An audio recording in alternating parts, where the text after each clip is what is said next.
Bir var insan günah eləyir, peşman olur. Bir də var insan elə zehnində bir ömür günahla yaşayır. Quranda ayə var, Allah Teala buyurur ki, "A'lamu ma taqtumun və ma tubdun." Allahımız buyurur Quran-ı Kərimdə ki, nəyi gizlədirsiniz, mən bilirəm. A'lamu və ma tubdun və ma taqtumun. Amma qəlbinizdə olan gizlini də bilirəm. Bir başqa da ayədə Allahımız buyurur ki, "Əm hasibəllezina." Buyurur ki, bəzi insanlar ki, güman edirlər, ha, içlərində bəzi gizli şeylər var. Ənlən yuxricallah əzğanəhum. O gizli içinizdə olanları çıxartmaram aşkara. Çıxarda bilmərəm, elə bilirsiniz. İçinizdə olan gizliləri aşkara çıxardaram, müğayət ol. İçində bir nəfərə kin varsa, o kini həll elə. Bir müddətdən sonra bir dənə bir vəziyyətdə, bir hadisədə görərsən nə baş verdi?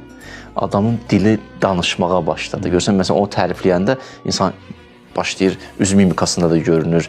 Başlayır onu, o qədər tərifləyirsiniz onu, lap elə də deyil axı. Artıq əlindən yox.